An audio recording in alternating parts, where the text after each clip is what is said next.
Sains mengatakan alam semesta dimulai dari sebuah ledakan. Agama mengatakan semesta diciptakan dengan kehendak ilahi. Keduanya menawarkan narasi tentang asal-usul, satu dengan kalkulasi, satu dengan keimanan. Tapi semakin dalam kita menyelami hukum-hukum alam, semakin sulit menolak kenyataan bahwa alam semesta ini terlalu tepat, terlalu rapi, terlalu sempurna. Apakah semua ini hanya kebetulan? Atau justru ada jejak dari sesuatu yang lebih besar dari sains? Apakah Tuhan hanya dianggap kepercayaan purba saat logika tak sanggup menjawab?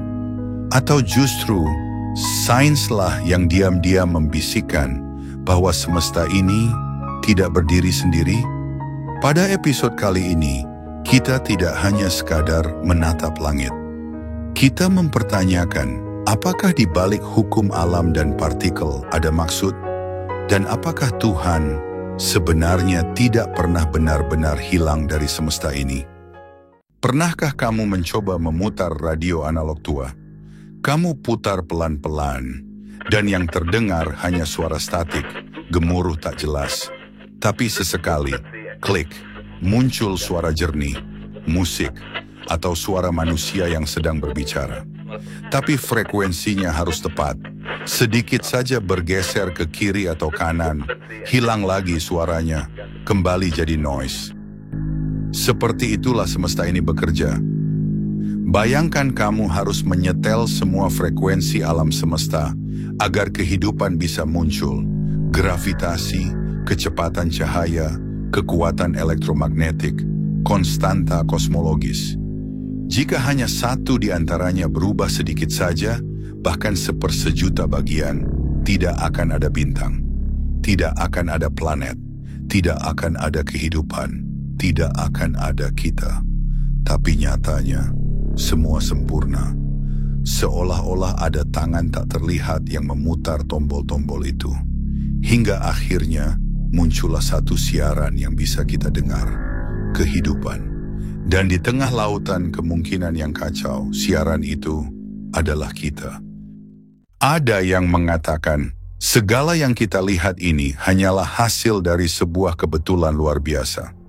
Bahwa di antara miliaran kemungkinan alam semesta yang bisa muncul, kita hanya hidup di salah satu yang kebetulan mendukung kehidupan. Menurut prinsip antropik, kita bisa mengamati semesta ini justru karena ia memungkinkan kita untuk ada. Jika semesta lain gagal menciptakan kehidupan, maka tak akan ada satu makhluk pun di sana untuk mempertanyakannya. Tapi, tunggu sebentar. Apakah itu sungguh sebuah penjelasan? Atau hanya permainan kata yang menutupi misteri yang jauh lebih dalam? Bayangkan kamu menemukan sebuah jam tangan tergeletak di tengah gurun, dengan roda gigi yang berputar rapi, detik yang berdetak tepat, dan desain yang kompleks. Apakah kamu akan menyimpulkan bahwa benda itu terbentuk sendiri oleh angin dan pasir selama jutaan tahun? Semesta ini jauh lebih kompleks dari jam manapun, lebih presisi dari mekanisme apapun yang pernah kita ciptakan. Jadi, apakah masuk akal untuk mengatakan bahwa semua ini hanya muncul tanpa maksud, tanpa rancangan? Mungkin pertanyaannya bukan lagi, apakah semesta ini terlalu sempurna?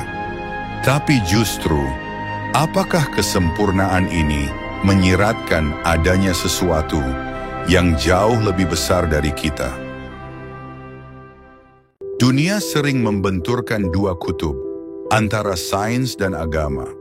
Seolah kita harus memilih antara percaya pada Tuhan atau memahami alam semesta secara rasional. Padahal, mungkin pertanyaan yang sesungguhnya bukanlah tentang siapa yang lebih benar, melainkan tentang apa yang sedang dijawab oleh keduanya. Sains bertanya, bagaimana semesta ini bekerja? Ia menjelaskan hukum-hukum, proses, dan mekanismenya. Sedangkan agama bertanya, mengapa semesta ini ada? Ia memberikan makna, tujuan, dan nilai di balik keberadaannya. Dua lensa yang berbeda, namun keduanya mengarah kepada langit yang sama.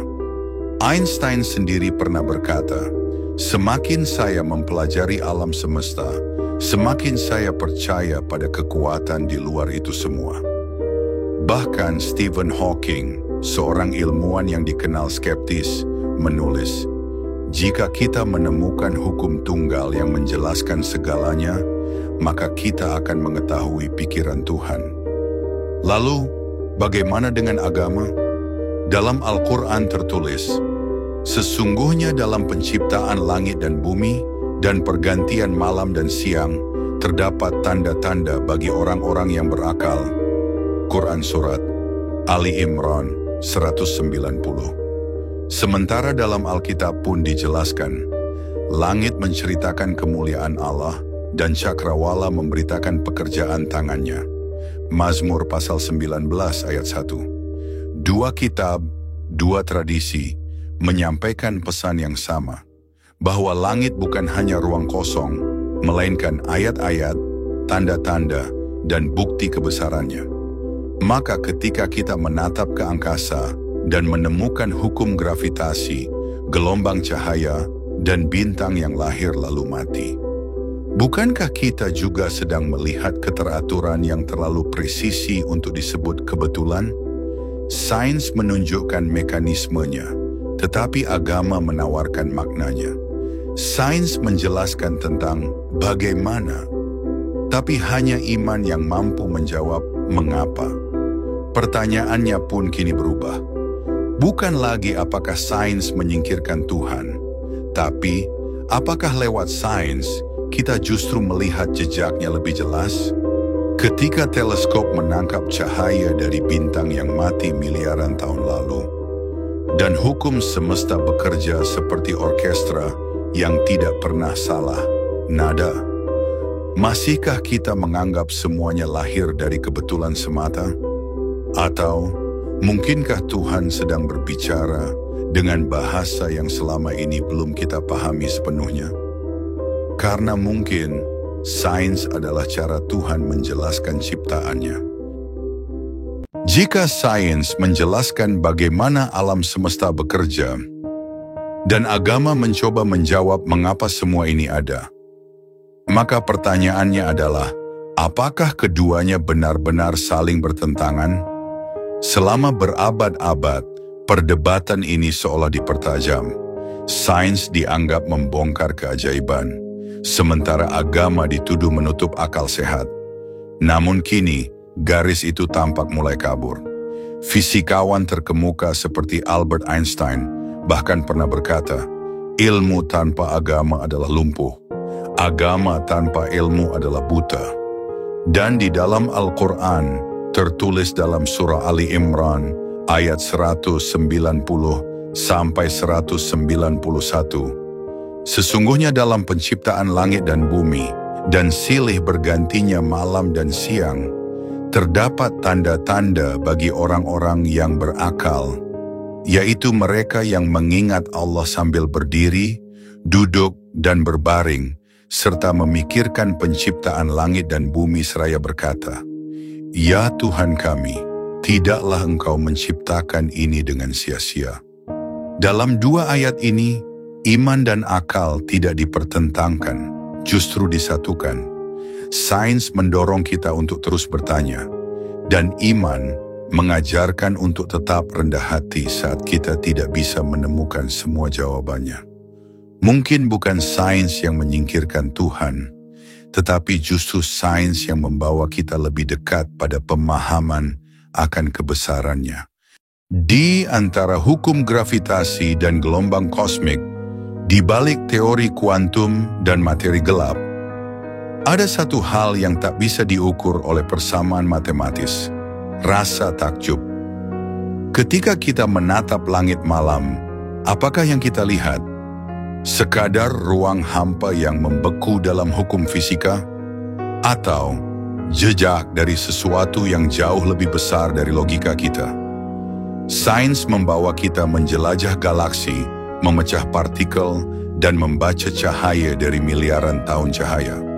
Namun semua itu tak pernah benar-benar memadamkan satu pertanyaan abadi.